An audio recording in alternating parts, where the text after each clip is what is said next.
Hello. Hello. You alright? Yeah, I'm alright. Why do you always sound so down? I don't know. We're Saturday, isn't it? At the moment. And Oh yeah, God, yeah. Every reason to be furious on a Saturday, James. I don't like weekends. They're not Really? my favourite time. No, not really. Why? I just find them irritating. Yeah, it's just hassle. Who the fuck finds weekends irritating? I do. They're just hassle. They are just hassle. I spend most of the time driving people all over the place and stuff, and children's parties. It's just irritating, Have you ever heard of the phrase "living for the weekend"? Yeah, I don't do that. I live for Monday morning. It's Oh my God! How are we friends? Yeah. How are we friends? No, because it's like when it's like work day, then I can just go and do my work and stuff, and it's fine. And it's like, yeah, brilliant. Fucking hell. When it's the weekend, it's like when it's the weekend, I don't have to do what's being told of me. I can just do my own thing, and that's just terrifying. I do, don't you? You still have to do what's being told of you. You're absolutely right. It's just other people telling you what to do. Yeah, no, it's just, you're absolutely right on that one. But I had an interesting start to the weekend. Last night, Friday, I watched Return of the Jedi. I'm really curious to see what you're going to say about this, because this film, I mean, the film's pretty divisive, I think, in terms of how people feel about it. I mean, in retrospect, considering all that's come after it, it's... Yeah, well, let's just see where you go with it. I certainly sit on one side of the argument. I've got strong opinions on this film, I think. Okay. But I think instead of giving you up front what I think overall, because I usually give a quick summary of my opinions, then go into the notes. I think I'll save that to the end. We'll go through the notes. Yeah. And then I'll explain my thought process. This tells me that you didn't like it. Is from that? Let's see. I mean, there's a lot of notes to get through. No, I got them. Okay, right. So I put anything can happen in caps, and this was before I started the film, because it suddenly hit me that I had this idea of Star Wars, and it's relatively followed a path that I'd expect it to follow. Not straight up. I thought I thought it was much more about the wider universe than it was just, hey, let's watch the adventure of these characters within that wider universe. You know what I mean? Yeah. I thought it would be more sprawling than it has been. No. So you've got that, but also last week you told me that Han Solo wasn't signed up for the third film. Yeah. And I was just like, well, yeah, but he's in the third film. But then I remember, I thought, how would I know? Like, he genuinely might not be. And then I was thinking, also, like, anyone could just die. I don't know, like, Luke Skywalker survives this. You know what I mean? That was what was running through my head. So I was quite excited, actually, because I was thinking, actually, anything could happen at this point. And this might like turn on its head, like anything that you were expecting or whatever. Well, this is it, because I know that there were 3 films made after this, but they were prequels, right? And then I know that there are 2 mainline Star Wars films, I think, and then a couple of side.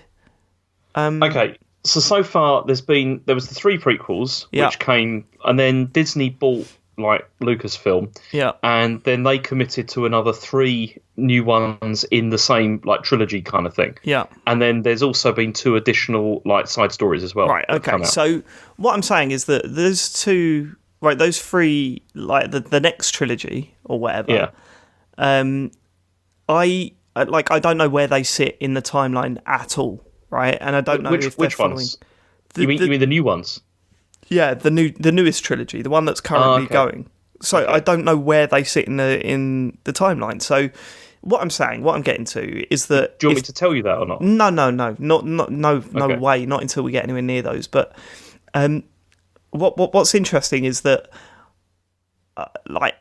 this is just that. I mean, if the universe exploded at the end of this one, then that would. I would be none the wiser, you know what I mean? Like, it would be a genuine shock. So, yeah, I went in thinking, actually, I don't know how this story ends or where it's going. So, I was... Anyway, right, so I sat down and started watching it, and obviously I've already seen the opening 3 minutes of this film anyway. But so that's the thing, but you didn't process it because you said, Han Solo might not be alive or whatever. It's in the opening crawl. No, it says that they've gone to try and rescue him. It didn't necessarily say that the character was in the film. They might have gone to rescue him, and then they found dust where Jabba had eaten him or something. Do you know what I mean? Yeah. It's not clear. Anyway, I put, what a weird way to reveal something as big as a new Death Star. Firstly, describing the Death Star as the first Death Star in the text, and then Darth just rocking up on a building site in the opening scene. And I think that is a bit weird, isn't it? It's like, you'd expect that to be some big massive reveal halfway through the film or something, or at least 20 minutes into the film where it just be oh my god, there's another one. Instead it's the first Death Star, so you're instantly going, right, so there's more than one, and then he's just how's construction going, guys? Just rocks up. But yeah, no, I think that maybe they thought that was less of a big deal than it was, I guess. I think maybe they thought, okay, we're setting the stakes immediately, right at the start of the film to show what a big deal this is. The fact that there is another one here, that everything isn't okay, everything isn't safe, and that it's worse. But then the scenes on the Death Star at the beginning are really good though. I really like those. They are good, yeah. Him turning up and then basically just shitting them up by saying the Emperor's coming. But I did say this. Here's a bullshit point to make, and I'm fully aware it's a bullshit point to make. But how are they breathing on that fucking thing? What do you mean? He flies through that big open gap, and they land. And even if you were to sort of say, "Oh, you didn't see the big doors close behind them, which creates an airlock," half of it's open anyway. So but it's like a full shield or whatever. Is there full of oxygen? No, there's just a what's it called? An energy shield there, which is stopping the oxygen coming out. Yeah. There's stopping what? Oxygen coming out. Okay, that wasn't explained. You've just pieced that together, haven't you? Well, yeah, because it's the only thing that makes any sense. I mean, you could equally say, oh no, they've got some walls that keep it out at the end of every corridor that hasn't been constructed yet, and they just push the wall. No, you can't even say that. Again, it's one of those things where it's why doesn't James Bond just get shot straight away? It means nothing. It was just a little point that was entering my head at that time. But shit, I missed how important this was the first time. The Emperor coming to visit the Death Star feels like a big deal now. So obviously, when I watched it the first time, didn't really know anything about the Emperor. So also, because you've seen the Emperor obviously from Empire, he was in that really briefly. He was a hologram, wasn't he? But I'll tell you what's also interesting about that is that originally it was a different actor was playing it in The Empire Strikes Back, and he looked a little bit different, but a little bit, and also he sounded different as well. When you say originally, when was that changed? Well, that's the thing, because it was changed for the special editions in 1997. They went back and they re-recorded the scenes with Ian McDiarmid, who's who is the Emperor in Return of the Jedi. Right. They got him to re-record scenes for that, and then they just went. But hold on, so originally when the first three come out, the second one you saw one dude, and then when you went to see the third film, it was just a completely different dude. Yes, exactly. Yeah. And also the other thing that's weird about that is that originally what they were going to do was that the Emperor that they got for the third film, his voice was going to be dubbed over as well. They were going to use a different voice instead for the third film. For this film, yeah. So it was going to be a bit like with Darth Vader, where it'd be there'd be an actor playing it, but then there'd be a different voice. So I didn't want to jump ahead, but they probably should have done that. I mean, he sounded like my granddad a lot throughout this, you know what I mean? He was he's kind of well, what are you gonna, you will. He's hamming it up. But he's not even hamming it up. I would say the opposite. He's not hamming it up, and he's kind of just he's delivering these lines, but as if he's tutting at the same time. Oh, Luke, it was a bit Lucas loved it. Because this guy Ian McDiarmid, he wanted to do the voice, and so he did all of that. And then, Lucas loved it, and he was like, "Yeah, we'll keep this guy instead." And yes, that's what happened. Sounds like Lucas makes a lot of decisions on the fly. Yeah, there's quite a lot of those, as you'll probably find in this film. Excellent. I'm looking forward to this. Right, okay, C-3PO and R2-D2 back gags already, and I love it. Knocking on the massive door, the door to Jabba's lair, and he's knocking on. Oh no, there's no one. It's like a slight little knock, and it still opens up. All that stuff. I adore that shit. I really do. I never thought that I'd like C-3PO as much as I do. You know what I mean? That was one of those characters that I thought was, oh god, he's the sort of fool guy. He's the idiot, and he's the he's the butt of a lot of jokes, and he kind of is. But for some reason, it works. It does definitely work. It does. And it's also, I see. I see it. That's the weird thing, because when I was a kid, or when I was watching when I was growing up, I never thought of them as being like explicitly just like comic relief. I just thought, these are. It's funny or whatever, but it didn't feel like R2-D2 is more than that, isn't he? R2-D2, I mean, especially by this film, is kind of Luke Skywalker's sidekick. Do you know what I mean? Like how Han Solo's got Chewbacca, it feels like Luke Skywalker's got R2-D2 because... Well, they communicate, don't they? Yeah, they communicate, and, when he flies about, he's sort of sticking out the top of his ship. All that sort of stuff. But specifically C-3PO...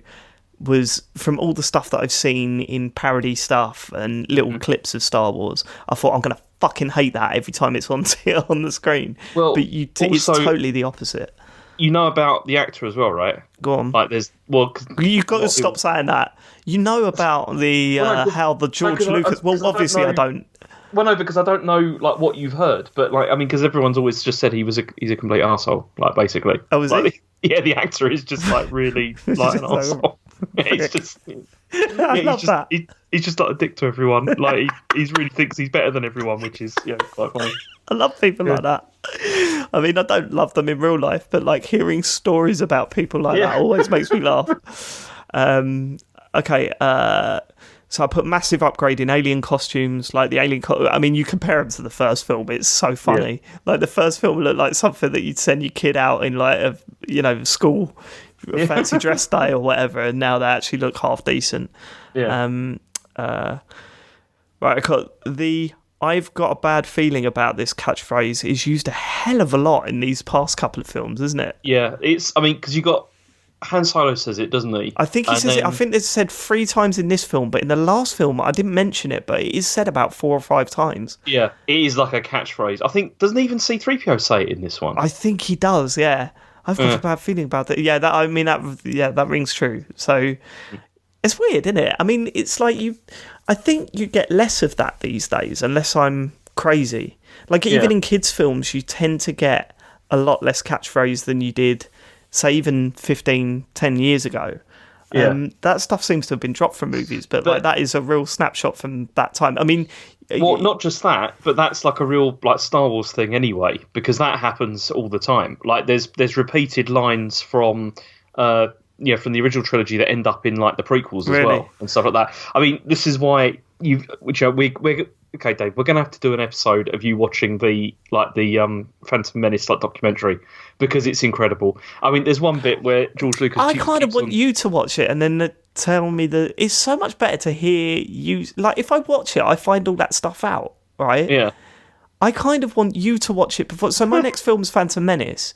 I kind of want you to watch that documentary then. Yeah. And then as I'm going through the film, you relay that information to me. But because otherwise I'm finding out all this stuff... not on these calls, and that's crap, right? That's true. I mean, maybe I'll do that for after you've watched Phantom Menace, because I mean, there's this fantastic bit with George Lucas where he's like trying to explain what he's doing, and he just keeps on saying it's like poetry. It rhymes, and it's like because basically he's like just copied what he's done in the first 3 films, and he's just like it's like poetry, and and the guy just looks at him like really unconvinced. Right. Okay.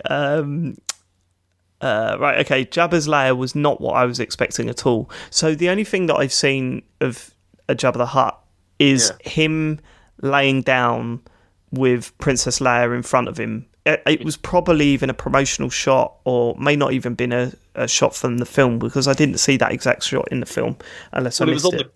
It used to be like on the DVD cover and all that kind of stuff. Right, as well. Okay, so that's where I've seen it, like in the past. But I didn't expect it to be what it was. Like, I thought it was like a cave at the bottom of nowhere where it's just him standing there stroking. Yeah. It's not even a palace, is it? It's called a palace, but but it's like some overpriced jazz bar in Battersea which it is because I've been to them. And this was before they started playing jazz in it. Oh, no, yeah. Well, okay, have you got notes on the jazz? Oh, absolutely.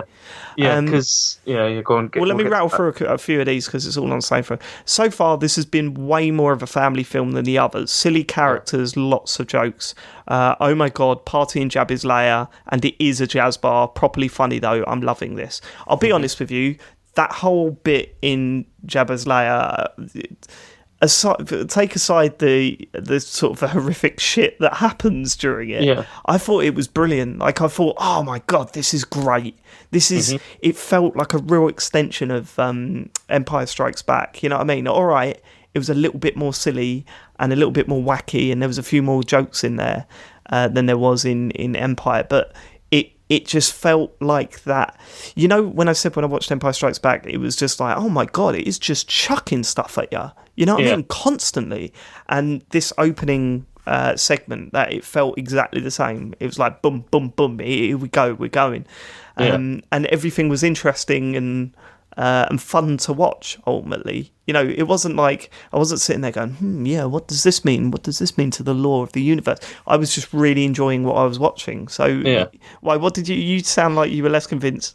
No, I mean, because there's obviously, like, modified, they modified, like, part of this. Oh, God, yeah. I mean, there was, like, it looked like, what do you call it? Who Framed Roger Rabbit at times, where it was like the contrast between the CGI characters that were dancing around and the everything else, you know. Yeah. Did that not go down well then? Because they added the dance number because they the whole dance number? Yeah, that was all added. Yeah, there was a bit before which was like you got the tail end of one, you see, and then like there's that. Then Jabba just sort of says again, and then the whole of that thing is added, like was added back in. But what was kind of interesting about that was that the dancer, like one of the dancers, was actually the original dancer from Return of the Jedi, and they brought her back to like shoot like the entire dance scene. Oh, really? Yeah. Oh, wow. I mean, that's like quite a long time. It's like 15 years or 15, 20 years later. Jesus Christ. Yeah. I mean, I don't know how people reacted to it, but I liked it. I thought it worked. Not entirely positively. I think a lot of people maybe weren't that happy with it. I mean, I never really had much of a problem with it. I mean, looking back at it now, the biggest problem with it is the CGI and how badly that's dated. The CGI doesn't look great, but but in terms of tone, I thought it was okay. Yeah, like, totally. I thought it was quite an enjoyable watch because there was loads of different types of aliens doing loads of sorts of weird shit. And you might say, oh, it's a bit silly or whatever, but I just thought it was an enjoyable thing to just watch, to be honest with you. This is what's really weird with everything you've told me over those past 3 films. I don't think there's been one film where you haven't said people were really angry about this at any point. It's like it's always like that. It's seriously this. I mean, I'd say that Star Wars, it can be quite a toxic fandom in the sense that it sounds it. It's just like no, seriously. And Luke Skywalker saved the universe. The Star Wars fans weren't happy about that. We're coming to that because that is the thing, and I think part of it is because a lot of people felt that they like grew up with these films, and they weren't happy with having like their memory altered, if you sort of mean, of what they saw. I mean, the thing about that is I can understand it to a degree because you can't. There's no way, apart from if you download them illegally or whatever now, to buy the original cuts of the films, the ones that you saw when you were a kid. Yeah. So it does feel a bit like, like people say, like, it's my childhood being tampered with, like with this. And I can understand why. I mean, I don't personally feel I see. I agree with you. I can see that. Yeah. But it's just, there seems to be a hell of a lot of anger. You know what I mean? There is. I mean, and that gets worse later. Excellent. Right, okay. I put Jabba doesn't actually look CGI'd in this. So he's not. So in this version, he's originally how he looked back in 1983. Yeah, that is a model which is insane because it had like loads and loads of operators like all doing him at the same time. Because he looked totally different to the way he did in the CGI version in A New Hope. Yeah. So I'm assuming they created that CGI model based on the real model that was in the third film. Okay, all right. Because it looks. I can see why people were angry then because he looks way better in this third film than he does as that CGI model. Yeah, the model is like significantly better. Yeah, it's fucking brilliant. It's really it's good. like that in pretty much all cases though, as well, where it's like actually the original models just look better because they look more real, because they are real. You see what I mean? It's the late 90s CGI really hasn't aged well. It doesn't look great. As much as I'm loving this, I hope Chewbacca breaks free and then kills everyone. Like I was quite enjoying this scene, but when you see Chewbacca come in, I was like, I really hope he just like rips his chains off and then just like sort of tears into Jabba. You know what I mean? Yeah. I'd love to see like him just eating half of those aliens or whatever. We've not seen him go nuts in an aggressive way yet, have we? Who, Chewbacca? Yeah. No. Because the only time it was it's always a threat. The only time where aggression is ever sort of pointed towards Chewbacca is right at the start, like in A New Hope, where he says, let him win because he'll rip your arms off if you don't. You know what I mean? He's never actually... And I suppose he tried to attack everyone as Han Solo was being frozen, but even then he didn't really do much, did he? He sort of just went, oh, come on. Yeah. Everyone was like, chill. You never really see them like living up to their reputation of being like I'm surprised. Really violent. I'm surprised that never... that never come to fruition, but whatever, we're skipping ahead. I put, okay, Lando might make up for everything now. Because we see Lando with his, he's masquerading as one of the people that are at the party, so we know he's in the house. Leia, yes, was expecting it to be Luke, right? So this is when the bounty comes in. Is it the bounty? She's dressed She's a bounty hunter. A bounty hunter, yeah. So she's a bounty hunter that's bringing Chewbacca in. That's right. Because he's obviously got a price on his head as well at the same time. Yep. And I was so expecting that to be Luke when she lifted the mask off, and I was like, yes, Leia, yes, get in. I'm really not a fan of Luke Skywalker, and I'm sure we'll get to that. Hang on, can I ask you, because this is something that, I mean, I don't want to refer to like other people, but it's like, how do you feel about Leia, like as a character? Like, because this is the third film now. I mean, what's your sort of thinking about her? It depends what you mean. Like, so on the first film, I felt that she wasn't really explored. Do you know what I mean? It felt like a film about Luke and Han. It didn't feel like Leia was in there, and she certainly wasn't a bad character. You know what I mean? Well, she totally takes control on the Death Star, though. Like on the escape and everything. She does. Pretty good. Yeah, during the escape, she's great. But then after that, she's kind of sidelined, right? So even the attack on the Death Star, she's not in it for huge chunks of that film. Yeah, she's just down on the planet, and she's sort of coordinating stuff. Yeah. The second film, she's great. Like from day one, like when she's on Hoth, she's brilliant. And she starts to grow into it. A lot more. I think she's excellent in this as well. I think as a character, when you consider the 1970s and female representation in films through to 1983, like, it's pretty incredible, right? Am I wrong in thinking that? I mean, no, I think going to be talking about her in a gold bikini now, which is kind of like on shaky grounds. But for that time period, I think she's a great character. She's not... She does things that you don't expect her to do. She's not like, her response to things is not what you'd expect. I think she had a wobble when she sort of, Han was all over her, and eventually she did just kiss him. And it was like, why? Like, you clearly think he's a dick. He's a lecherous little fuck. Why have you suddenly done that? But okay, my hands are dirty. Yeah, all that stuff. I didn't like that. But other than that, like, there's a really good character there that isn't just it's not like a token character. No, it's like absolutely totally not. Integral. Yeah. So anyway, I put shame she gets captured. Oh my, that bikini is very revealing, though, isn't it? How did they get away with that? Well, apparently it was she requested it. Like, she wanted something like that because she said, like, it was in all the films. She'd been wearing like really just long robes and stuff. Yeah, and all that kind of stuff. So she wanted something a bit different. But apparently it didn't go very well all the time because she kept popping out all the time. It was I'm like not surprised. a bit. I mean, it was ridiculous. Like, there's a shot where it sort of just half pans up her body, and I was like, you might as well be naked. Like, at this point, it's crazy.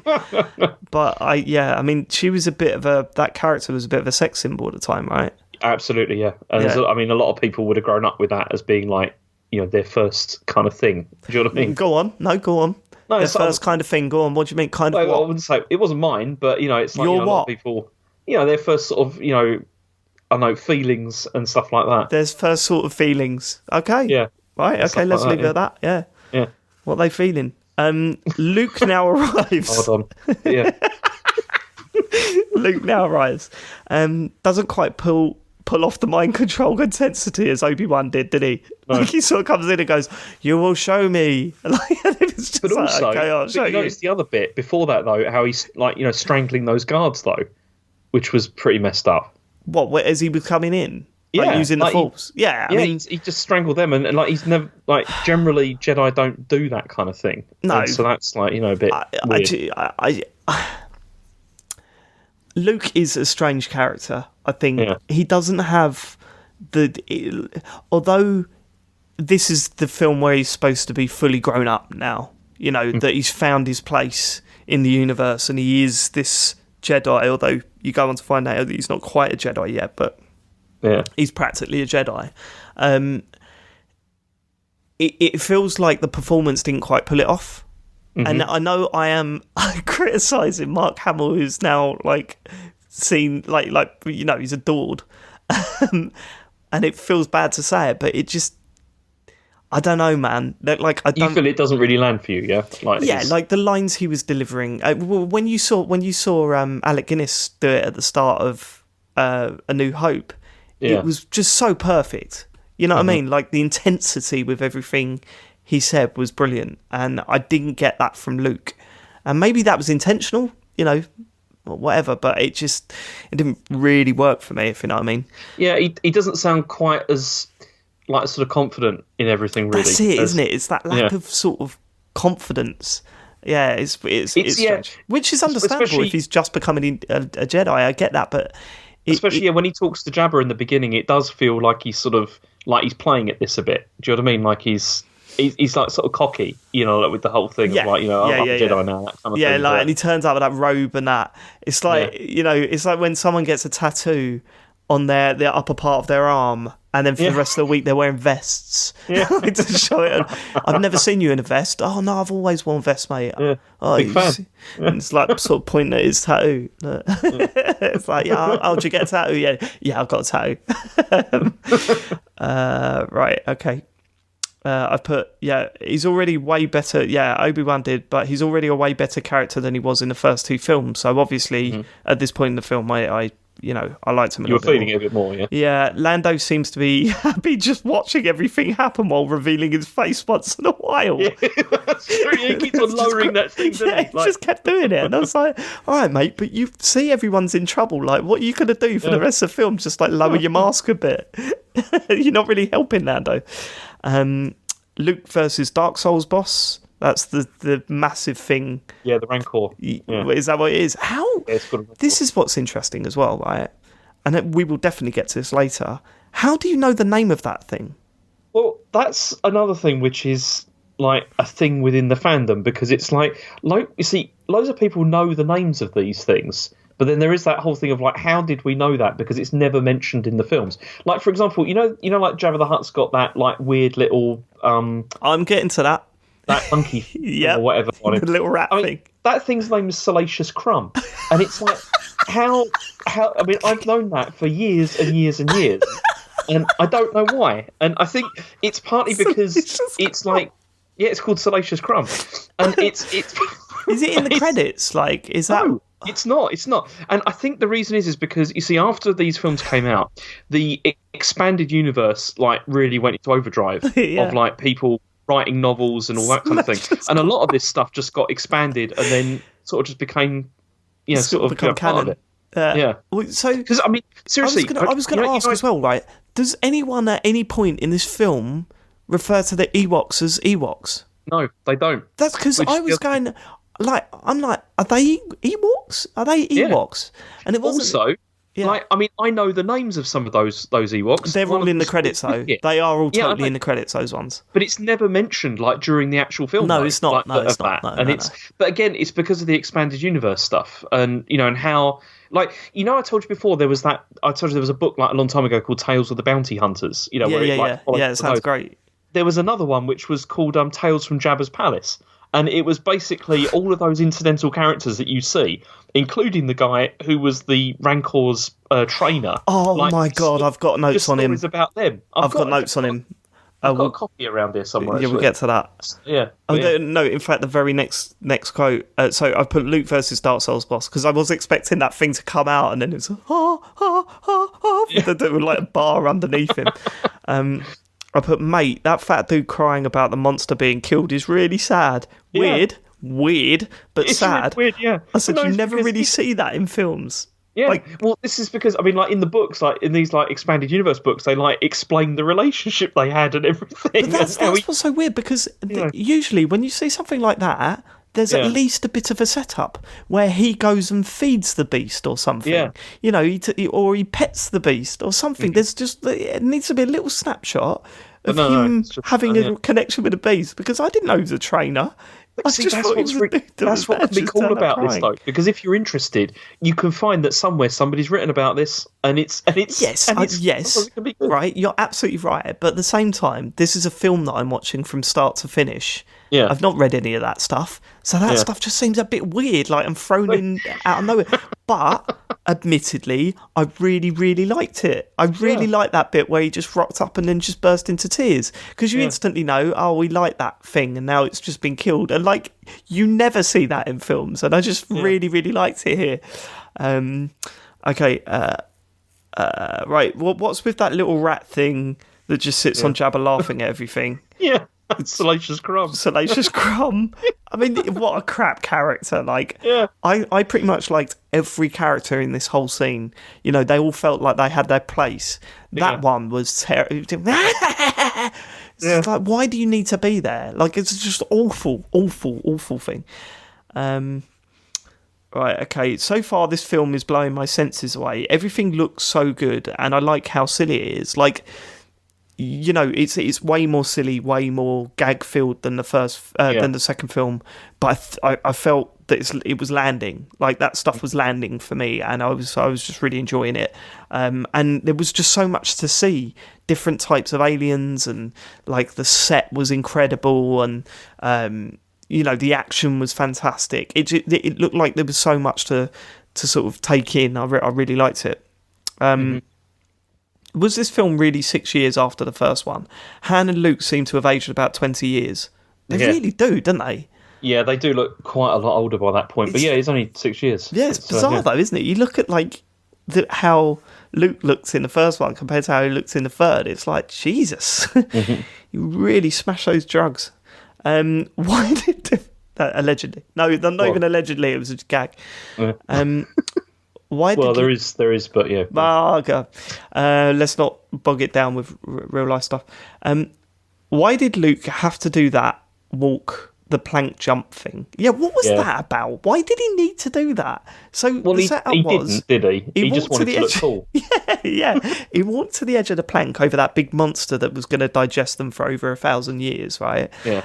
And all that he wanted was his lightsaber. Yeah. And R2-D2 threw it. And then he jumped down, grabbed the end of the plank, and flipped himself back up to where he was standing in the first place. Well, and maybe also, back a metre or so. And also, there was ample time for somebody else to shoot him during the whole of that sequence, or the other guy to just stab him. Like, it would have been quite easy to have done that. All this stuff made me hate him more, because I was like, mate, you're just showing off. It's not even like, show off in front of your mates, like when you're in danger like that, don't show off, just get the job done and move on. Like, Jedi should not be showing off. I mean, I could imagine Obi-Wan Kenobi floating in midair, like a bit blue and fuzzy, just sort of with his head in his hands, just going, oh, for fuck. Watching that bit. But this is all part of Luke's journey, though, is what you could argue with all that stuff. Okay. It's, we'll come to that, but yeah. But this is it. I mean, it's not by the end of this film, so I don't know where, unless there are more Luke Skywalker films, then I could see that maybe we're progressing. But he never gets to a point where... Anyway, we're jumping too far ahead. Boba Fett's death was Gleam. I can't even Han Solo accidentally hits him with a stick. Yeah. And then he just flies. Oh, that was it. He hits the jetpack on his back and it just makes him fly off. Falls in and that's it. He's done. I love that. I'll tell you what's funny about that, because, I mean, obviously at that time, Lucas said that he had no idea that he was like a fan favourite. And so that's why the death was so sort of incidental and didn't matter. And there's always been this thing that Boba Fett actually survives the Sarlacc pit and escapes. Brilliant. Yeah, there's loads of that. And Lucas even said that he was thinking of putting that in. Like, you know, like when they were doing like, the reshoots and everything for like special editions. What, that he doesn't get eaten? Yeah, that he doesn't. Yeah, that he manages to get out or whatever. You know, because see, that's a cool thing, isn't it? That's a cool change that he could have made.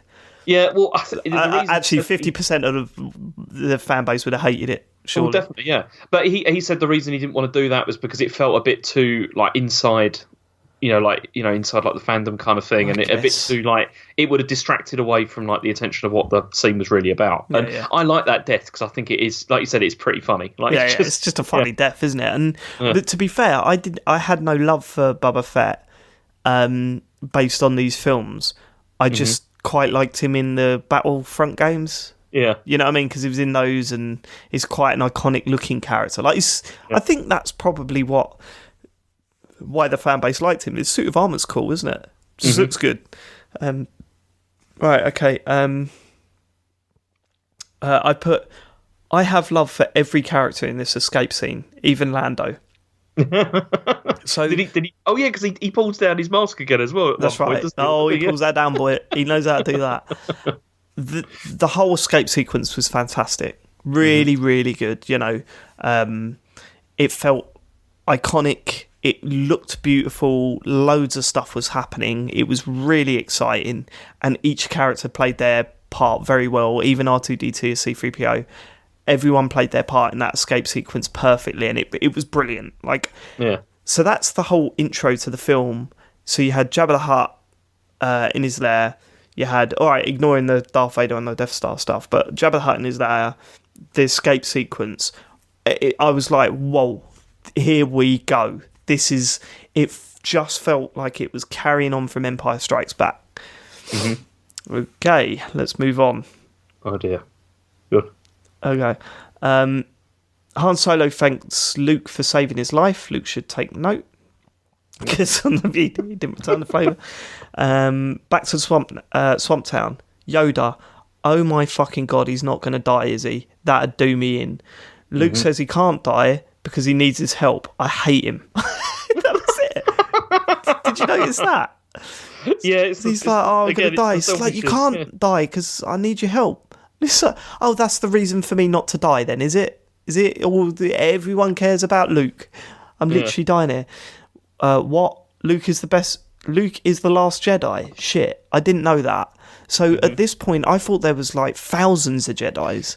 Like, there was a whole group of... Like, there was a whole team or whatever, but there was a bunch of Jedis. I didn't know that you had... Well, this is another thing that's been kind of like retroactively like changed, really. Because, he's not really... It's difficult to say at this point, because in like extended universe and stuff, there are others. But yeah, it's a bit... And with what's going to come... I can't say anything because it will ruin stuff for the future. But for the purposes of the film, we'll say that, he's the last one at the moment. That better be... Like, when you find out there's more, where there clearly is, because you're suggesting there is, that better be explained why Yoda thought there was only one Jedi left. Well, I think part of that is because what he means is there's only... Okay, you can hand wave it away this way. You can say there's only one left that can defeat the Emperor, or whatever. Yeah, there's only one left that can do that, because... Yeah, but that's not what he was saying. He was saying you were the last of the Jedis. Yeah. That is not... You are the last of the Jedis that could defeat Darth Vader. That was not put in there. Do you know I'll tell you what, Yoda wasn't originally even going to be in the film. All right. What you got? Go on. No, because it was going to be Obi-Wan Kenobi. Like, they were going to bring him back, and he was going to be like the one that would tell him all that stuff. Okay, so this is something we've spoken about since the first film. Yeah. So he is dead, because at the end of the film he's dead, right? Yeah. And I've been saying there's no way he's dead. Yeah. Okay. I don't like that, James. I don't like that. I don't like the fact that Jedi suddenly just disappear when they die. It's ridiculous. No, but they don't. They don't all disappear, though. They don't all disappear like that. That's just... Are we getting to that? Will we find that out eventually? Yeah, you kind of do, because part of it is... It's what it's supposed to be. It's supposed to be that the Jedi that disappear like that are the ones that know that death is just about to come and are kind of at peace with it. And it just... they just disappear. Like they become one with the Force and just disappear. Whereas there's other ones, Jedi, that die and they just die in the regular way because they're not expecting it or whatever, But Obi-Wan, why was he going to die in that situation? Because he knew that he basically sacrificed himself to let Luke escape because he saw Luke. But surely just keep fighting Darth, because Darth was rubbish with a lightsaber back then. That fight sequence was awful. B, the longer you kept Darth trying to attack you, the more time they've got to go away. Well, I'm going to distract him by vanishing. That's not distraction. He looks at he sees Luke about to run away, and then he looks at Darth and he's just smiles because he knows you've lost at this point, and so I can just. I can just die, or you've lost, and I can stay alive. But there was no escape. He couldn't get away. He could have got away. Darth Vader was rubbish with a lightsaber. That was an arthritic fight. I mean, it was terrible, that fight. Okay. Right. Okay. So I put another Skywalker. Oh my God, Yoda is gone. Man, that was really unexpected, and he vanished just like Obi-Wan. So maybe he is dead after all. Right, that's when I realised, Obi-Wan's reasoning for telling Luke... Oh, this was hilarious, this bit. Obi-Wan's reasoning for telling Luke that Darth killed his father is hilarious. Like he'd been caught lying and was trying to work out a way out of it. He said... Because he says it's at just the end of it, from a certain point of view. Yeah, he goes, so what I said was true from a certain point of view. From a liar's point of view. That just cracked me up. And the fact that he was ghosting it as well made it even funnier. He was just like, sir, well, don't worry about that. It was actually true, sort of. If you really think about it, I wasn't lying, so that's fine. I'm a ghost anyway, so what are you going to do about it? A good man that was your father. Yeah. So I put, I had to pause. The twist. I'll list out what's going through my head. One, great twist. I loved it. I liked it. 2, oh my God, they were getting off with each other, and that. Yeah, and that is exactly the thought process everyone had when it just first of all, everyone's like, "That's really cool." Hang on, in Empire Strikes Back. Yeah. 3, Leia has already been a great character, but this means that she's going to get even better. You know what I mean? The fact that she's got this power as well got me well excited. Yeah. I was like, yes, come on. 4, he proper fancied her. Yeah. 5, he doesn't seem to care that he got off with his sister. See, also, this is another point of contention because apparently Mark Hamill wasn't happy at all with this revelation that Leia was going to be his sister. He didn't want it to be that. Right. It was, and presumably because he wanted to get off with her, I think. That's what I'm speculating. Presumably because he wanted to get off with her. I like the idea of it because, as I say, I really like Leia as a character. I think with the potential of having, access to the Force, she could become even better. I was excited by the prospect. I thought it was weird, the whole they got off with each other a couple of times in the previous films. I was blown away that I've never heard of this twist. Really? Not once. You didn't know this, Nope. Absolutely, I have never. I had no idea, zero idea that this was anything. Because also with this, it means that obviously Vader's her father as well. Yeah. No, I know that. It totally changes everything. I know how families work. That if that's his sister, then they've probably got the same father. Well, I'm aware of that. Not necessarily. It's Well, I know, but come on. It's. I can't believe I'd not heard of that, and that's not the only twist in this film that I'd not heard of before. So I was quite blown away with how much of this hadn't leaked into my life at any point. Yeah. Because obviously the two Death Stars, the two Death Stars did, and Darth being Luke's father did. So it's not like I've been completely blind to everything.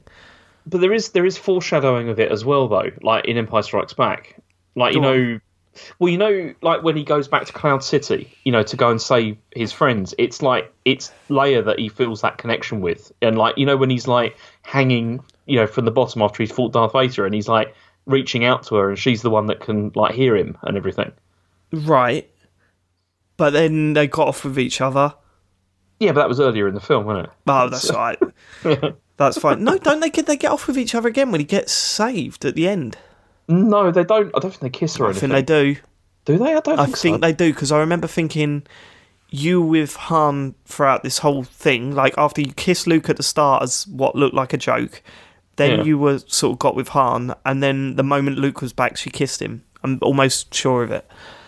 I could be wrong. I might have just been imagining it, which now makes me feel dirty. The chase sequence in the forest, so they're now on the forest. So we've been told that the rebels know that where the shield for the Death Star is being held, and it's in this forest planet. It's on Endor, yeah. Endor. We're now on that planet. The chase sequence in the forest is the first bit of the film that looks shit in 2019. Mm-hmm. Like, it looks really bad. It's all green screen. It looks like a Garth Marenghi sketch, you know what I mean? That little bear thing is too cute. Hold on, that's not Warwick Davis, is it? Of course, I've seen the credits now, and that was Warwick Davis, wasn't it? Yeah, it was, yeah. That's harsh on the lad. Harsh. The film's dipping a bit here. It's still entertaining, but there's not actually a lot happening. Mm-hmm. I'll just run through the next few notes because it sort of summarised my thoughts. The more you see the Emperor, the more he becomes less scary. I mean, I think that's fair, isn't it? Mm-hmm. I don't know. I mean, I was the first film. I was petrified by him, and then I was still but I think by the end of this film, maybe not. I wouldn't say so scared, but I still think he's a good presence though. Walking around going, my friend. I don't know. It just didn't. It didn't get me in the way. Like seeing him in that hologram, I thought, fucking hell, man. I can't imagine the power and the. You know, he is 10 times scarier than Darth Vader.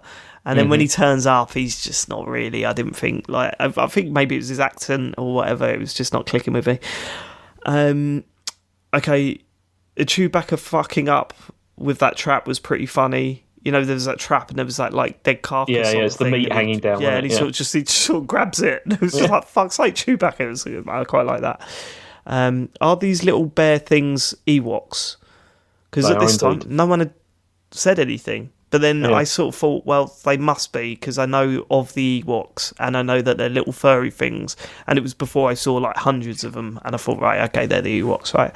See, originally they were going to be Wookiees as well, but they changed it to them, and I don't know why. I don't know why they changed it. Well, that makes more sense. If they were Wookiees, and then because Chewbacca's a Wookiee, right? It's exactly. I mean, so Wookiees... him being the god would have made way more sense than the Ewoks suddenly thinking C-3PO was a god. Yeah. Do you know what I'm saying? But also, it would have made more sense in terms of the battle you've got coming up as well. Because that, Just don't get me started with this, right? Okay, so here we go. This whole bit is getting a bit too silly now. And it's going on for way too long. And seems mostly a comedy segment. So this is all the party, like they go back and they're all caught. That's the bit where they're all caught and C-3PO is the god and he's on a throne and they're all being cooked and stuff. And even when they're being cooked, like Luke's like rolling his eyes so that it doesn't feel like they're in genuine danger or anything. That's nice because he's using the Force, like when he does that. No, he doesn't. He rolls his eyes a couple of times when C-3PO says something stupid or whatever. It was like, I was kind of like, I am not digging this whole bit. That bit where the single Ewok stumbles across Princess Leia, I thought was really funny and really good. You know, how he was like really threatening towards her and she was just like not bothered by it at all, and then she was offering food and stuff. I like that stuff. The stuff where they get back into the camp, I was like, oh my god, this is like a bad sketch. You know what I mean? Like, I really didn't like it.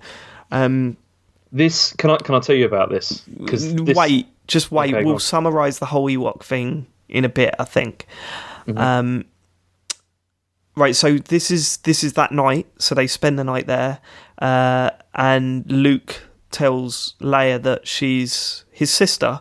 Yeah. Leia said she's always known that Luke is his brother, yet she still got off with him a few times. Right, so that was weird.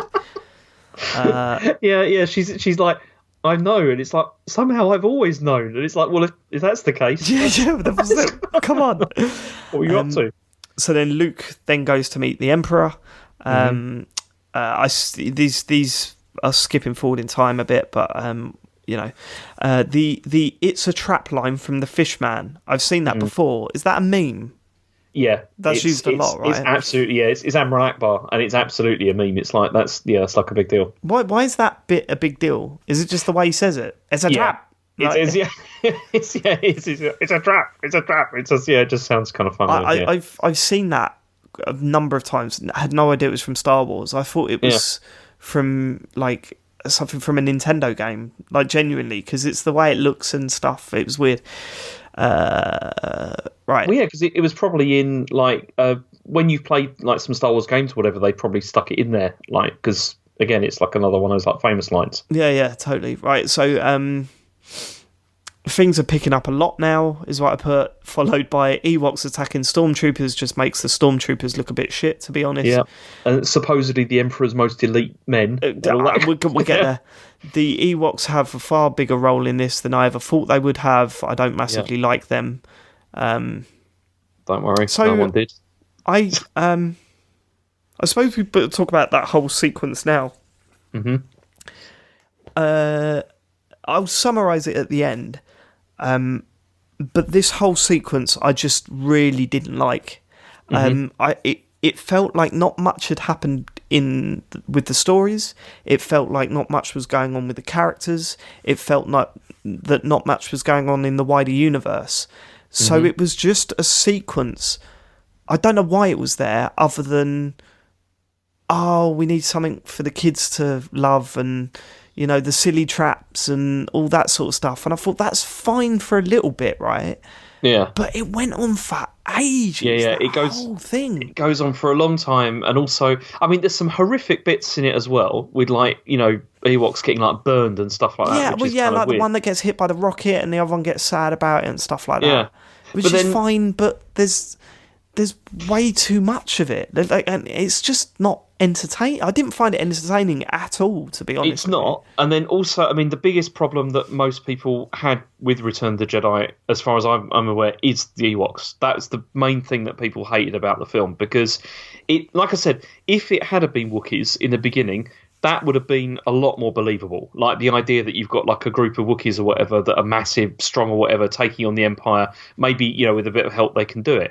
The Ewoks, it just feels ridiculous. Like you've got stormtroopers being like knocked out by rocks being chucked at them and stuff. It was just so like there was a bit where he threw a rock and clearly like the costume on set had broken, so you could see how thin that plastic was that was around them and stuff, and I was just like, but all of that really is where it begins to feel like this is where he's gone, this is a kids film, it's fine, it's just like, this is a kids film, I can just get away with this. But it's the worst bit in the film, like absolutely. What kills me is that I've now watched 2.5 films. At this point I'd watched 2.5 films, and everything felt like it had a place. Yeah. Do you know what I mean? Everything felt like it had a reason for being there. This whole long, prolonged scene where the Ewoks attacked the Empire it felt totally pointless, other than to show some silly traps and watch these silly little creatures attack stormtroopers. It was and sell some merchandise. It's like sell merchandise and stuff. I assume so, selling cuddly Ewoks or whatever. Yeah. And just, I don't know, man. Like, even during the silly scenes at the beginning of the film in Jabba's lair, there was so much going on with the characters that pinned it together. In this, the characters aren't really involved that much, are they? No. And it just feels tonally completely off, doesn't it? Like with the rest of the, totally, with everything. And you snip that whole section from that film, and it becomes a better film, in my opinion. Yeah, Like because also, I mean, I think because they do that as like two cuts, don't they? They've got like the battle going on down on Endor, and then what's going up on the going on the Death Star. Yeah, and that's the bit I was always more interested in. Like I just wanted to 100%, 100%, and not only that. Later, I can't remember if I wrote a note about it, but later there's a huge battle sequence, where the rebels turn up and the force field isn't down, and everyone's shooting at each other. That was wonderful, and I was like, "Oh my god, this is so exciting!" Yeah. See, Why imagine then if they'd just had a two-cut, just of like that, the space battle's going on, and then what's going on inside the Death Star. Forget about what's going on Endor. Who cares? Or even just like have 2 minutes of the Ewoks fighting and defending them. You know what I mean? Have 2 minutes of that, 3 minutes maybe. But it felt like, I don't know how long it was. It's long, but it felt like 20 to 30 minutes of that, and I was kind of like, mate, I don't care. Like, the space battle looks so exciting. The conversation between Luke, Darth, and the Emperor was really interesting. Yeah. Why are we going back to this again? Like, why? And I've never felt that about this. And that's what I said about the last film, about Empire Strikes Back. It's 2 separate stories, and when it was flicking between the two, you weren't sitting there going, go back to the other one. This is shit. Yeah. Whereas on this one, I absolutely was. But as I said, the biggest problem I had with it though is the way that it kind of like neuters the Empire as well as being like something dangerous. A total joke. Because they don't look it at all. It's like they're being beaten by like teddy bears. Yeah, it's just it's ridiculous. Absolutely. If there was like 1 million of them, right, then you could go. Actually, the point he's making is that they are mighty and powerful, but in numbers. Yeah. They're fucked, but there weren't actually that many of them. But again, if they were Wookiees, it'd be different. It would have been completely different. Yep. Right. Oh, I do know that. Hold on, sorry. Right. I Love You, I Know, reversed was a good touch. I really like that. Yeah. I don't know. It's just one of those things where just when he said "I love you" to Princess Leia, I knew what she was going to reply, and I already had a grin on my face. I like that. The space battle scenes are really good. I wish there was more of this stuff and less of the Ewok stuff. We just discussed that. I'm a bit confused. Why, when the Emperor leaked the info to the rebels about the shield, did he give them the correct information? Because it was just over arrogance. It was complete just overconfidence that they were weak and useless. You wouldn't though, would you? No, I mean, you probably wouldn't. But again, I mean, that's one of the things that Luke says when he's talking with him is like that, it's like your overconfidence is your weakness. And that's like whole point of okay. That, I guess you're right. I'll accept that. I'll take that. Darth saying maybe Luke's sister will turn to the dark side. He clearly doesn't know Leia. Because, it turns out he does. But, I was kind of like, you don't know. There's no way. If there's any of the characters that would never turn to the dark side, should be the one that I put my money on. Absolutely zero chance. Mm-hmm. The music during that last lightsaber battle with Darth was class. You know how the music just suddenly changes? Yeah, it swirls, doesn't it? Yeah, really good. I really like that. Ha ha ha. Holy shit. Darth saves Luke. Right, okay, so firstly, again, this was not spoiled for me in the slightest, and I couldn't believe what I was watching. I had not, it was so far away from my head that Darth Vader would then essentially switch back. You know what I mean? I didn't predict it. No one had even hinted at it. There was nothing. I had no idea that was about to happen. And I was like, what the fuck? I did not see this movie going this way. There is the whole thing. I mean, Luke's whole thing through the whole of the film is that there is still good in him. I can feel it and everything. Yeah. But I didn't pick up on that. I thought, if anything, Luke was being naive. And I suppose it's a better way of doing it than Luke suddenly joining the dark side, which would have been the other completely bizarre random twist at the end. Can I tell you about this now? About that? Do you want to wait? Yeah, all right. Just wait, because we're right at the end now anyway. Because I will say this as well. I loved the way I laughed heavily during the scene where Luke was getting electrocuted. I was belly laughing. Do you know why? Why? So when you have a scene of a character in a film reflecting and on something, on what is effectively a life-changing event. So the idea of this scene is that his son is being electrocuted by someone that he has aligned himself with, and he is finally breaking through to him that what is going on is wrong. Right? When you see that in a film, all of the expression is in the acting, the face, the looks, everything, right? But with this is you can't do that with Darth, right? Because he's got this big mask on. So it showed the Emperor firing electricity, Luke like freaking out on the floor, and then Darth sort of just like turning his body one way, then back the other, then the other way. And I thought, are they trying to put across that he's I still think that works, though. No, because it doesn't. It does, because you're still... for me, when I was watching it when I was a kid, I was still just thinking, what is going on in his head at the moment? Going on. I could not see through the tears in my eyes. I was laughing so hard, James, at that bit. The fact that his shoulders were just, like, moving, like... left to right. I just thought it was fucking hilarious. Which, you know, how else are they going to do it? I mean, it's not like I've got a better way of expressing that. But it just made me laugh just watching it. Because at the same time, I was going, he's not going to suddenly turn good, is he? Is he going to suddenly turn good? But why did they keep doing that shot of him looking left and right like that? It was just like, it fucking blew my mind. I loved it. Right, I did not see that coming at all. I didn't see Darth turning good.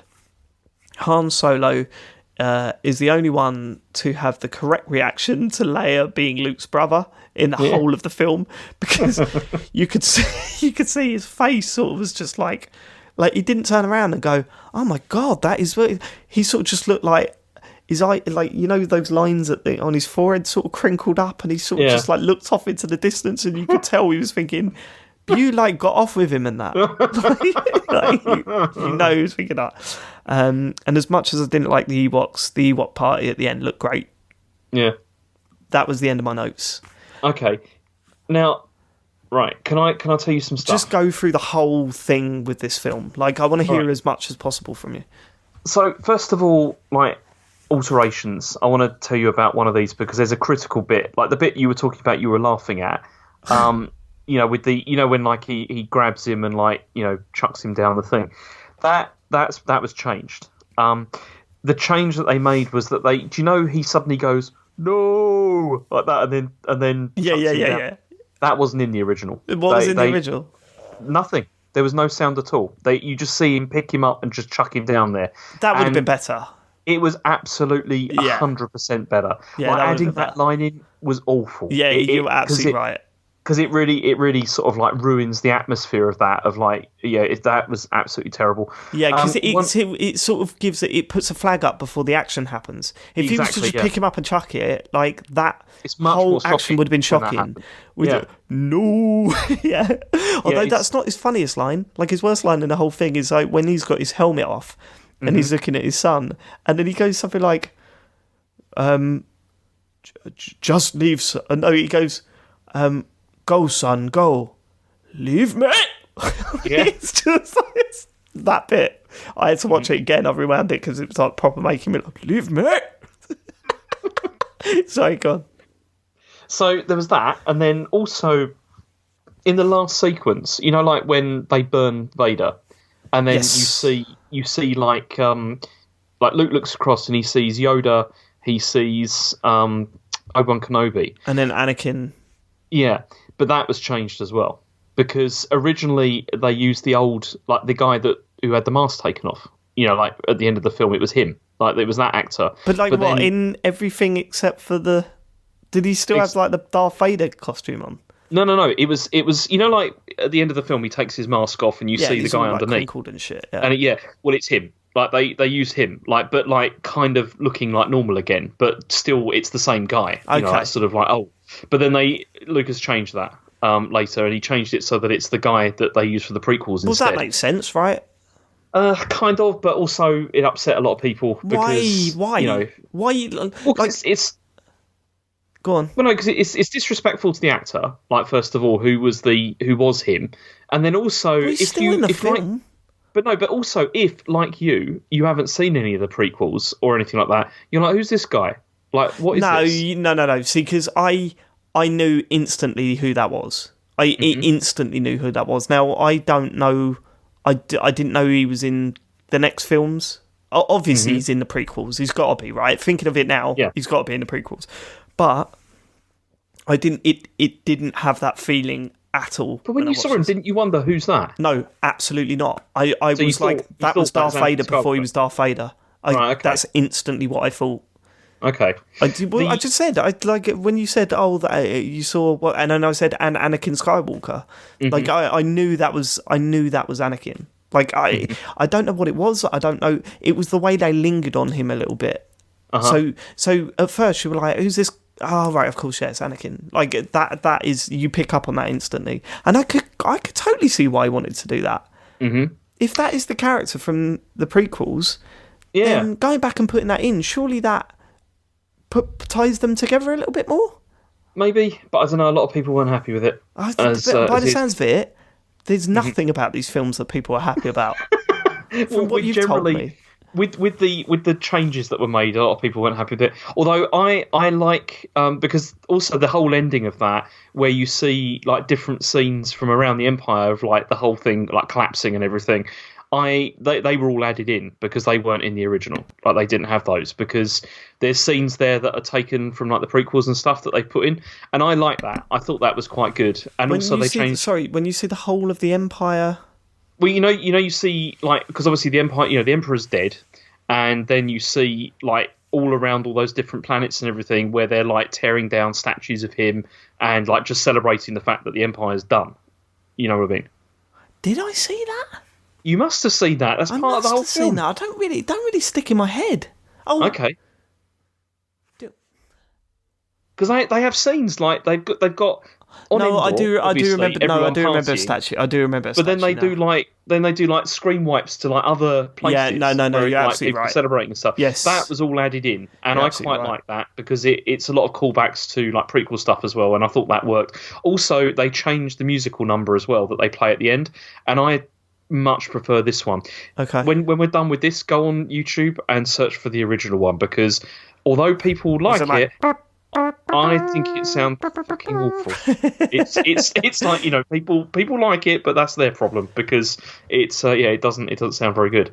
But anyway, the other thing that a lot of people Mark Hamill wanted this film to be that that Luke would have joined the dark side, and that then what would happen with the conclusion would be that he's saved from that by his friends. So it would have been like the Emperor and Darth like managed. That's a better ending. Yeah, I agree with that. That he needed his friends to save him from the dark side. That would have made so much more sense. But then also the thing is it does make more sense in the context of those three films. But then what happens in the context of all six? What I still feel that the ending that we got here is fine. Okay, actually, fine. I can't call that. Yeah, I mean you can decide that when you've seen them because you'll see what you sort of think about it. Right, fine. Yeah. But that's about it. I mean, most of the other changes, I mean, the things that people don't like about it obviously are Ewoks because they're dreadful. Totally, I'm on that side. Yeah. Some of the modifications, like people didn't like, the additions that were made and the sort of the changes. But I don't. This film also got off reasonably lightly. It's the first film that is the one that has the biggest changes, like with the hand shot first and all that kind of thing. Yeah. But the rest of it is pretty much the same. And I still think quite some of the changes, like the stuff they added at the end, like I said, works better than the original one did. I think. But that's it. But that's it. I mean, you're done now. I have got right. Okay, so here's what I'm gonna do. One more question about this film. Mm-hmm.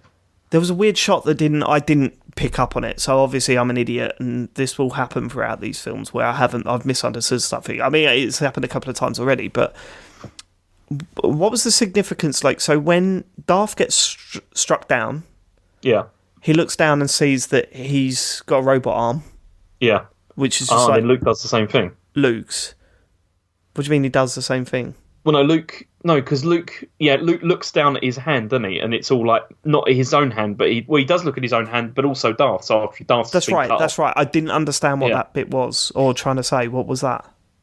I think that was just trying to say, like, this could be you. You could be this. I guess. I mean, that's the conclusion that I came to, but I didn't think that the point was made well enough because because he's got that black glove on as well. Yeah.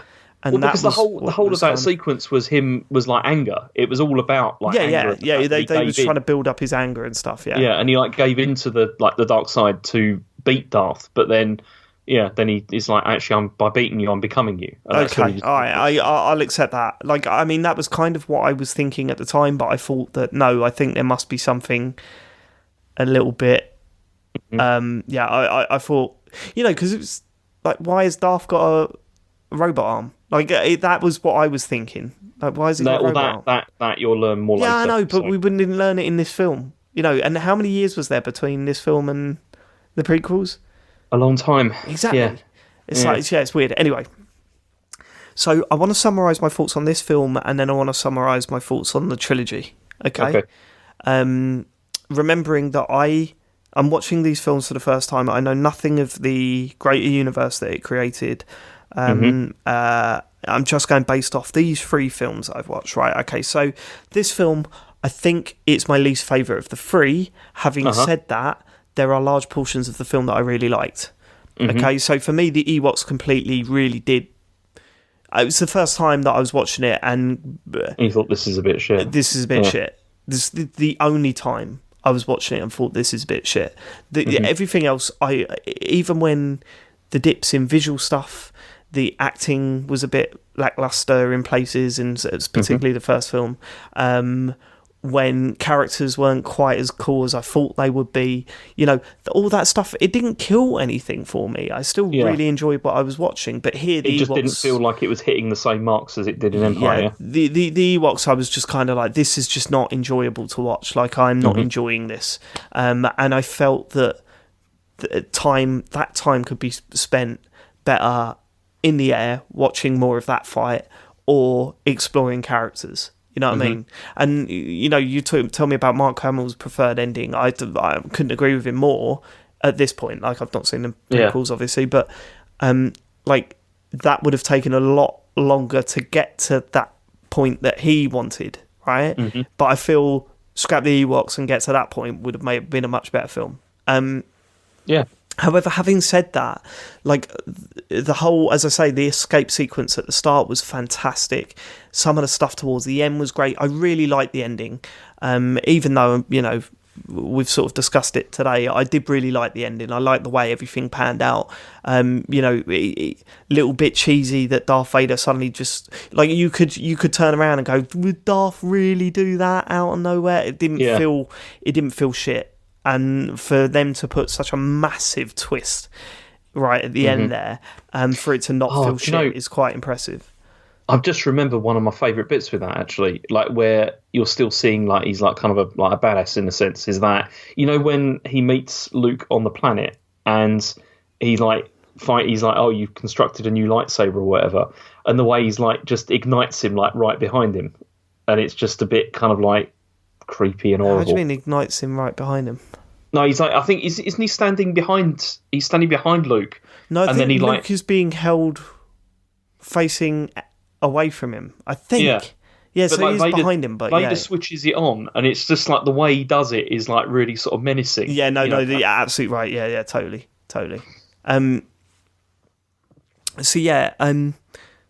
So although it's my least favourite film of the 3, it's probably better in a lot of places than the first film.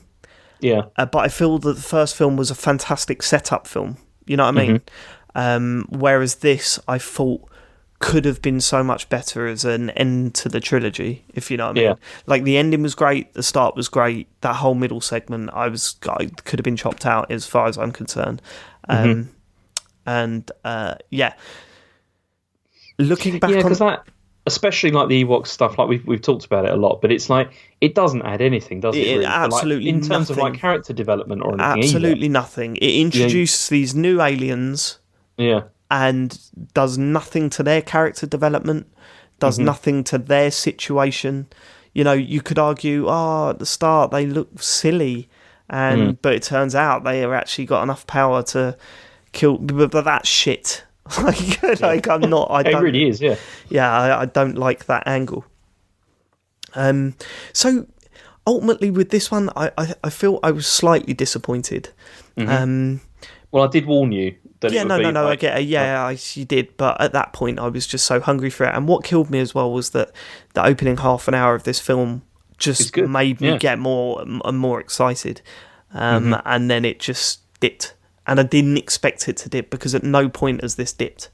Yeah. And then suddenly it dips. But looking back on the trilogy, it was something we spoke about with the first film, about how this really doesn't expand on much. This really is just a story of Luke Skywalker and his friends going around the galaxy. All that, when you are outside of that loop, when you've never seen one of these films, you know of that text running up the screen. I expected it to be jargon, because I've never actually read it, but I expected it to be really confusing. I was expecting to have to pause it and just go, right, okay. But no, it's a really simple story. Totally simple.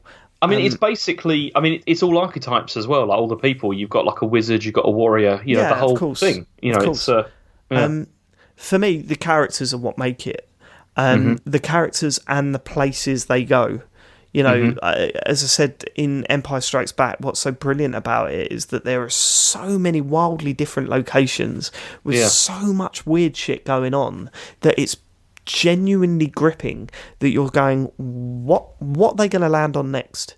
What are they going to see next? This is the thing which, like, more than anything I enjoy about Star Wars, though, is like it is this world building kind of thing where it's like there is a story around everything here, because it feels real in a sense. Yeah, and not everything needs to make sense. Not everything needs explaining from my point of view. But you need that excitement of, they've just landed on a new planet. This just means that fucking anything can happen when they walk out. You know what I mean? We don't know what's going to happen. Like, what creatures live there, what's going on, if they'll get captured or if they're treated like gods, it's... Man, it's going to be really interesting when we watch the prequels for what you think about this. It really is. I'm slightly... I'm slightly concerned. Because I don't want to say anything, but it's just like, I'm slightly concerned because this is the first time I've been down on Star Wars. Well, it's not... No, I'm not going to say anything. But it won't be the last, I'm sure. But, yeah. But overall, you've enjoyed the experience, though, yeah? I'm so glad that I did it. I'm so glad that I watched it. And I would happily sit down and watch Empire Strikes Back again tomorrow. Because I think it's a wonderful film. The other two... You get as well, right, why people are really obsessed with this stuff as well. Like, why they really get into it. Yes. I know maybe not for yourself, but you can understand why, like, if you've grown up with this, it's like a formative experience for a lot of people. Yeah, like that feeling that I get when Back to the Future comes on the telly. Like, it's so exciting for me. I fucking love it. I wasn't expecting to like it as much as I have done these three films, and I think maybe that's been my downfall, actually, because I come away last night thinking, oh man, there was a bit that I didn't like. You know what I mean? Now, I talk about, again, I'm bringing it up, but I talk about Back to the Future, how much I love that. Hated the first film. Hated the first film. Hated the third film. The first film was incredible. Look, I loved the first film, loved the second film, hated the third. Now, with this, I can safely say I love the first film, Star Wars, adored the second film, and liked the third. Maybe even I can't say I loved it. The Ewoks do me in too much, but I liked the third. Like, there was nothing. I didn't hate the film. I just hated a specific part. A specific section of it. Yeah. The ending satisfied me. I wasn't angry at the ending. I didn't think it was a cop out. I didn't, and that was another big worry going into this film, and it didn't do that. I thought that fish commander thing was a bit weird, but other than that, because he basically had these like googly eyes that you buy from a party shop, like, it was weird. But whatever, I can forgive it all that. But ultimately, I'm so glad I did it. I'm so glad I watched them, and I wonder how long these will stick with me. Because you've got to remember, they're still quite fresh in my mind, right? Like, I've watched 3 Star Wars films in the space of about 2.5 weeks, and maybe even less than that, maybe 2 weeks. And I'm kind of like, I really want to see how much it resonates with me over time. Like, if I get to the point where I'm just like, meh, okay, that's done. But I mean, it'll be interesting to see how your feelings are going to change as well over the rest, like the second part of this process, because it's a different experience. It's going to be a very different experience. Before I watched last night, I thought I will like the prequels more than most. I won't like them. I won't love them. I won't say they're as good as the first three. That was my expectation. But you'll still think, these are all right, actually. But these are all right. There's nothing wrong with them. Now I'm not so confident. Yeah. Because I've seen something in Star Wars that I didn't like, and that shook me a bit. You know what I mean? It was kind of like, I suppose what I've done now is I've attached myself to Star Wars that closely that disliking something is actually quite upsetting. I know. And whereas if I didn't give a shit about the films, if I didn't give a shit about the films, then I wouldn't give a shit about how much I didn't like the Ewoks. But now I'm kind of like, shit. I know, it's because it's something, because this is the thing, right? Because you've seen like Empire Strikes Back and you like really liked it, you can see how good this can be. And then when it's not, it is disappointing. Like when it never reaches that height. And I don't mean in the sense of like, okay, it doesn't, obviously, like nothing is ever probably going to be able to reach like what Empire did. But nothing. It would have been good if like the Ewoks and stuff, and it hadn't been in Return of the Jedi, and it hadn't just spoilt it, like in that way. Yeah. It's just, I mean, so you're going to watch Phantom Menace next, because that's obviously episode 1. Okay. That's where we're going with the prequels. I mean, do you want me to guess what I think it's about? Well, yeah. I mean, is there any? First of all, though, is there anything that you're hoping is going to be explained by these films, like at all? No, I think the first film is going to be very much a set-up film again, which it needs to be. The second film, less of a setup. The second film is going to be, I think the first film should be like a setup again. New universe, although it's not a new universe. Like, it's, what story do you think they're going to tell? Like, what is the story of the prequels? Well, I know it opens with pod racing, because I was alive when this film was being spoken about, right? Yeah. And I remember people talking about the pod racing. I remember there being a game about it. I remember it being all over the promotional material. It was a very good game as well. Yeah. It was all right, yeah. I can't remember. I'd like to go back to it and see if it actually was, but yeah, so I know the opening portion of this is about... I thought that it was about Luke as a kid. Right. I'm not 100% sure it's about him as a kid and not Anakin as a kid now. Do you know what I mean? Because I just assumed, Luke Skywalker was the kid in the pod racing scenes. But now I'm kind of like... I'm not so sure. Maybe it's Anakin Skywalker in flying those things at the start. That creates two wildly different movies in my head. Do you know what I mean? Mm-hmm. In fact, I actually think now, after watching that film last night, it's more likely to be Anakin flying those things than it is Luke. But who knows, right? I mean, who cares? But yeah, so I see this as being a setup. The second being an expansive world sort of exploration film. Explaining a lot more about the Empire and how it was built and how it came about and stuff like that. The third film it's got to be about how Anakin becomes Darth Vader. It's got to be, right? Because that's the link between the two stories, right? The two... I'm not going to tell you, obviously, but this is absolutely fascinating to listen to. So yeah, it's going to be. I can't wait to see your feelings about this. It's. Is there anything particular that you're looking forward to with them? Like anything? Jar Jar Binks. I can't wait to see why everyone hates him. I really can't. And do you know what? Because I know all of the feedback, all of the reaction.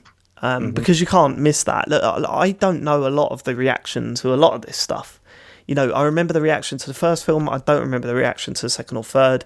I have got it in, like, obviously, you've told me from way before we even thought about making these calls that you hate the second film of the prequels. I do. It's one. For me, it's one of the worst films ever made. It's a terrible film. Right, I hate it. One of the worst films ever made. Okay, that's maybe a bit of hyperbole. Okay, it's one of the worst Star Wars films ever made. Like, in my opinion, I think it's dreadful. But you got to watch The Happening. Watch The Happening. That's probably the worst I've ever seen. Or the one with the numbers. Nice. I can't remember. That might be the same film. What's the Nicolas Cage film where he finds loads of numbers and they relate to disasters? It's just an awful pile of shit.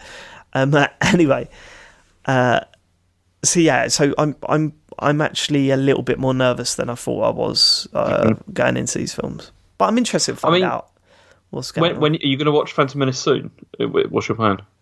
I don't know. Yeah, probably this week. I probably will watch that a lot sooner. Actually, I'll tell you. Can I tell you what I think of it overall? Like, not. I won't tell you any details about it, but just whether I liked it or not. Yeah, but bear with me. The other thing that I'm really looking forward to is the jump in cinema technology. Right. Like, I'm looking forward to seeing a more. It's all right. These films come out a while ago now. What year did Phantom Menace come out? It must. I'm gonna have to look it up. Look it up. I can't remember. It's hang on, let's have a look. Because it was around. Because the prequels were like 97, like where they not the prequels, the remasters. 1999. There we go. Right. So 99. Right. So yeah. I mean, you're looking 15 years between the two films. A lot happened in cinema in 15 years. So I'm quite looking forward to seeing how different it looks to these films. And I mean, we've already seen an insane jump from A New Hope to Return of the Jedi. But yeah, I'm looking forward to seeing how they look now. I mean, I would say, at that time, like around 1999, CGI was very popular at that stage. Yeah, I mean, it was, but then also cinematography took a big step forward and the style changed a lot. So I think there are films from 1999 that look absolutely fucking incredible. Yeah. Okay. What was your overall feeling? Well, because the thing is, I mean, out of the three prequels, I don't have so much of a problem. Well, I wouldn't say I really, really enjoy the Phantom Menace, but I still think it's one of the better ones out of the prequels. Right. Like, okay. I still, despite Jar Jar Binks, I still think there's something. There's parts of that film, particularly towards the end, that are very good. Like, I do think are very, very good. A good friend of mine has told me that there's a bit in this film. You might not agree with him, but there's a bit in this film that's one of the best bits in all the Star Wars. Yeah, if he's talking about what I think he's talking about, then yeah, I'd agree with that. Wow, I'd never thought that. There is a really, really good bit, like at the end, like really, really good, and it's just again, and that's why it was a bit of a shame because you just feel like it, it doesn't match that the whole way through. I was always under the impression that the third film of these was the best received. I don't know. I think there was a bit of revisionism with that, I think, because it was like the second one came out. I'll tell you what did happen with all of these, just before we end this, is that I think, when after the first film came out, the reaction was not overly positive. Then the second film came out, and I think people wanted to believe that it was like back on form again. But then in retrospect, I think it was significantly worse. The third one, I think, suffered in the same way, of like people wanting it to be better than it probably was. Although I still think it's better than the second one. It's I'm really looking forward to finding out how I react to these now, because obviously I've got 1 week's worth of pressure, not 15 years. So slightly different. Also, think about one of the things that I've taken away from you watching these that I think you've appreciated is like, it's not the simplicity, but like with the story, it's quite straightforward, isn't it? Like you can follow everything; it's no problem. I'm looking forward to seeing how you react to the Phantom Menace. I don't know. There is part of me thinking that actually I'm ready for a little bit more complexity to it. Mm-hmm. Okay. So I've got to that point where I'm kind of like, okay, I don't need this to be a romp between a group of characters. I could deal with a little bit more of a interesting story with this. Yeah. Okay. I can't wait. I really can't. I'm more looking forward to you watching this one than I was the Return of the Jedi, to be honest. Really? Because I just want to see how you react to it. I'm really, really curious. Oh God! All right then. Well, I'll catch you later anyway. Yeah. All right. Take care. Cheers, mate. Bye. Yeah. Hello, listener. David Turner here. Just to let you know, give you the heads up, that the next episode of Star Calls will not be my phone call about The Phantom Menace. Instead, we're doing a roundtable with Matthew Murray and Sean Bell. If you don't know who they are, we're essentially a video games podcast. This is sort of a thing we're doing on the side as part of our Patreon. But yeah, we've got a weekly video game podcast called The Computer Game Show. If you go to thecomputergameshow.com, you can find out more information about who we are and what we do. But this roundtable episode is for our mates to sort of chime in and tell me where I'm going wrong, tell James where he's going wrong, if they agree with me or if they don't. It also gives you the opportunity to contact the show and for us to address your thoughts directly. So whether you think we're idiots and we're wrong about Star Wars, or if you think we're bang on, if you agree with us, if you think we're doing anything wrong, if you think you're a big Ewok fan and you want me dead, then please, you can either email starcalls@thecomputergameshow, or you can tweet @ComputerGamePod, but I recommend you using the hashtag StarCalls so that we can pick them up closer to the time. But yeah, next week's show, the roundtable, and then it's back to the calls. Thanks for listening.